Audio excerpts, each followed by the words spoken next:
Totoo ba to? Totoo ba to? Ito ang tanong ha. Si Harry Roque may bagong post na naman ka-coffee. Ewan ko kung totoo ito. Sabi ni Harry Roque, ipapasuspindi daw itong si Mayor Baste. Ay, naku, chismis na naman yan, Harry Roque. Bakit ang hilig mo sa chismis? O, para na naman, magalit na naman ang taong bayan kay PBBM kasi dadahilan na naman nila yan. Si PBBM naman ang may kasalanan dyan at ginigipit na naman ka-coffee ang kampo ni Digong. Yan ang gusto niyong narrative dyan. Yan ang gusto ninyong palabasin. O siya, sige, para maniwala kayo ka-coffee. Baka i-deny niya na naman to ha. Ayan o, baka i-deny mo pa to sir. Huwag mo na itong i-deny ha. Nag-post na naman itong si Harry Roque. Ito si Harry Roque, alam mo, isa sa nagpapatindi ng away sa pagitan ng mga Marcoses at ng mga Duterte. Isa siya sa mga salarin Bakit nagkakaganyan? O, sige, paano nyo i-deny yan? O, sige, yan o, nakikita nyo yan ka-coffee. Post yan ni Harry Roque. Isususpindi daw po si Mayor Baste. Hindi yan patanong ka-coffee, yan po ay exclamation mark. Exclamation mark. Sigurado siya dyan. Pero mayroon daw. Ano ba talaga to? Dapat ginawa mong patanong kasi style ng SMNI yan. Pag hindi ka sigurado, gawin mong patanong. Diba? Ganyan ginawa nila kay Romualdez Ganito daw, kalaki yung travel expenses ni Romualdez. Lagyan mo ng patanong. Pero hindi ito Isususpindi daw si Mayor Baste. O yan Isususpindi daw si Mayor Baste. Yan ang sinasabi dito ni Harry Roque. Ano na naman yan? Ano na naman kasinungalingan yan? O kung totoo man yan, syempre, baka naman may ginawang mali. Sisi na naman sa gobyerno. Dagdag niya, sabi niya, ano na ang dapat gawin? Tingnan mo, nag-i-insight talaga ito ka-coffee Ano na ang dapat gawin? O may isog rally na naman. Pag may isog rally na naman kayo dyan, yan na naman ang gusto niyong gawin dyan. O, nakahanap na naman kayo ng paraan para i-bash na naman ang gobyerno kung ano-ano na naman ang sabihin kay PBBM. Sabihin niyo na naman, ginigipit na naman kayo. Baka kasi dyan ka-coffee, ang naging problema dyan, biruin mo 37 po na empleyado ni Baste Duterte nagpositibo sa ipinagbabawal na gamot. 37 hindi isa, hindi dalawa, hindi tatlo, hindi 10, hindi 20. 37 ka-coffee. Itong division nito, itong PPSO nito, under the supervision of the city mayor. 37 nag-positive. Yan, balikan natin yan. Teka, hanapin ko yan. Ano yan? Di ba command responsibility? May pananagutan siya dyan. Bakit ganyan karami ang nag-positive? Ay, lahat kayo dyan. Lahat kayo gumagamit dyan. Na-dismiss na raw po yung mga nag-positive na yan. Pero di ba nakakapagtaka, Davao yan ka-coffee. Hindi mo expected na mangyayari yan sa Davao. Napakaraming positive Siyempre kailangan yung i-dismiss yan. Kasi masisira si Baste dyan. Actually, sira na siya dyan. So, hindi pa mga nakakaalam ng balitang yan. Balikan natin ito. So baka ito yung dahilan ng suspension dahil sa command responsibility. Hindi yung dahil ginigipit siya. Kung totoo man itong chismis na naman ni Harry Roque. Pero more chismis lang ito Kasi mahilig magpakalat ng chismis yan nababasa niyo yan? 37 Davao City employees dismissed after testing positive for drugs. Diba? Sa amin sa trabaho namin, nagkakaroon din ng random test. Sa totoo lang. For sure sa inyo din, nakasagsagan ng panahon ni Digong. Nagkaroon ng random testing. Ang dami namin sa opisina 400 plus kami sa building lang namin. May nag-positive dyan, isa. O dalawa ata. O ganyang number lang. Sa dami 2 out of 400 employees ang nag-positive. Pero ito biruin mo isang division lang Isang division lang. 37 agad. Isang division na under ng direct supervision ng city mayor. Sino bang mayor dyan? Si Baste Duterte. Paano nangyari yun? Jamming? 37 Davao City employees dismissed after testing positive for pulburon.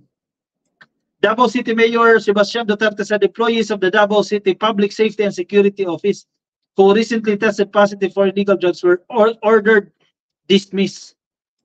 Pero di ba, bakit ngayon lang? Baka sa tinagal-tagal na yan, hindi lang ngayon nangyari yan PSSO pa yan Public Safety and Security Office.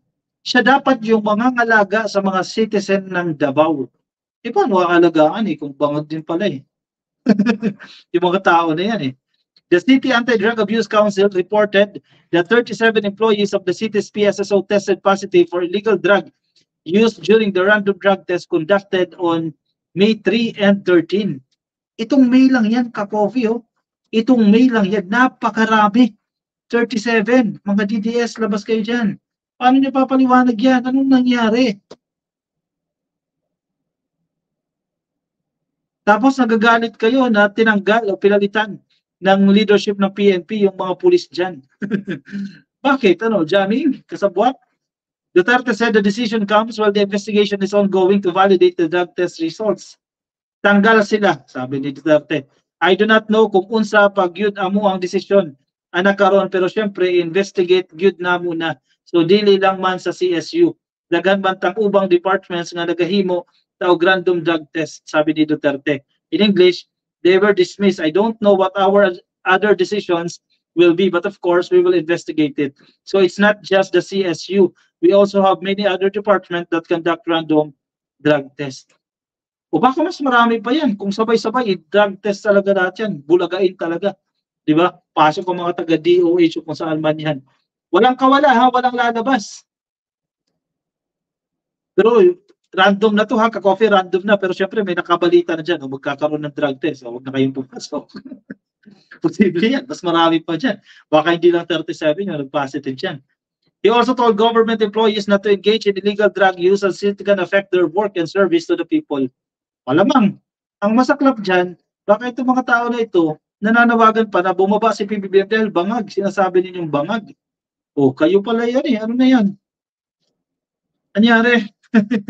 We do not tolerate the behavior of people who use drugs when they receive salary from the government, from the people. So I think that is the biggest sin one can commit in this world. Well, at least for us, these government workers, that kind of act is a serious betrayal. Diba? Ang hirap niya, no? Kayo yung nagsisisigaw na bumaba si PBBM. Ang sigaw ninyo, alisin si PBBM dyan dahil bangag. Yung pala sa bakuran ninyo, makalat. Diba? Ang hirap, no? Sakit, no? Sakit. Kayo yung nananawagan, no? Bangag daw ang presidente. Kayo pala yung may problema. Ano yan? Karma ba yan? Karma? Karma ba tawag natin dyan? Sabi ni Harry Roque, oh, isususpindi daw si Mayor Baste. Ano ang dapat gawin? Siyempre, mga DDS nag-comment dito sa post niya. Sabi, oh, people power na. Oh, mag-people power na daw sila. Ilan kayo dyan? Ilan kayo mag-people power dyan? People power na. Mas marami ang DDS supporters. Okay? O sige. Marami kayo sa Maisog Rally eh. People power na. Biruin mo, sila may kasalanan, sila pa yung mag-people power. Subukan nila na magkaalaman na, sabi ng mga comment ha. My goodness gracious daw. Oy, dapat lang. May mga nag-comment, dapat lang daw, masuspindi yan. Magbakasyon din sa London. Grabe naman daw, sabi ni ibang nagko-comment, no? Yan, gusto nila people power na raw. Dahil kasalanan, diba? Kasalanan ni PBBM. Ay, naku, itong mga tao na ito. Ano ba nangyayari sa inyo dyan? Anyari? Mga DDS, anyari sa inyo? Bakit ganyan? Puro negatibo ang naglalabasan sa inyo. Yung mga kasalanan ni Digong na uungkat dyan sa investigasyon ng House of Representatives. Ang dami naglalabasan yung mga anomalya na yan. Yung pagtatransfer ng pondo na yan. Diba? Ng DOH sa PSDBM.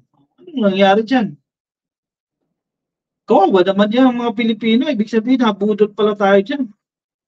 Dami naglalabasan Sablay na naman si Robin, sabi ni Ma'am Lori Mamawag, Perlita Barilla. Magandang oras po sir, watching from Macau. Happy viewing po sa inyo. Diyan po sa Macau. Hindi ko alam kung paano pa ipagtatanggol ng mga DDS ito mga nangyayari na ito Papansin lagi si Robin, yan, DDS senator yan kay Ebit Biong, pero hindi pa siya tatakbo, kaya malakas ang loob ng salita ni Robin Padilla kasi hindi siya re-electionist. Meron pa siyang natitira na 3 taon bilang senador. Kaya ganyan ka-confident magsalita si Robin Padilla. Drug-free nga, libre lahat ng empleyado sa droga. Sagot ni Baste, kaya hindi na sila bibili, sabi ni Don Manalo Pascual. Ayun pala ibig sabihin ng drug-free sa Davao. Diba? Of all other cities sa buong Pilipinas, Davao pa, diba? Most safe na or the safest city in the Philippines at may ranking pa yan sa buong mundo na safest city daw. Yun nga baka overrated naman kasi. Saklap doon pa makikita mga empleyado mismo ng gobyerno na expected mo sila yung magsisecure sa taong bayan, itong PSSO, doon pa manggagaling yan. May problema talaga dyan. Baka mga Duterte family addict dapat mga drug test, mga GDS family, sabi ni One Piece Bower TV. Hindi natin alam, ka-coffee. Arvin G. Vlogs, good PM mula dyan sa Qatar, kay Sir Ricky Guerrero, sobrang dami, 51 billion. Ay, daming punto. Sa galing 51 billion na yan. Kaya kahit ayos pa yung kalsada, sisirain. Kasabihan nga kung sino ang yung putak ng putak, siya ang guilty. Kaya siguro medyo bumabait siya bumabait si Baste, di ba? Sabi niya gusto niya ibalik ulit ang unit team Ano ba? Dahil hindi kaya si PBBM kaya naggaganyan na yung mga narrative. Duterte, ginawa ang Davao na taguan ng mga wanted, sabi ni Mateo Cecilio. Marami ba? Parang si ano lang naman. Kibulo. Ang hirap nila pagtanggol, ayan, nakarma na sila, sabi ni Arnold Hernandez. Actually, kung hindi sila nagkuda-kuda dyan at gusto nila patalsikin si PBBM, hindi mangyayari ngayon yan Kasi hindi naman makakalkal yung mga issue nila Pero wala Gusto nila papabayin si PBBM. Kumbaga kayo yung nagsimula ng gulo na to Gusto nyo kumalis si PBBM dyan dahil gusto nyo si Sara Duterte ang maluklok na presidente para protektado kayo, di ba? Hindi maglalabasan itong mga baho na yan. O, tinan mo, kusang loob tuloy.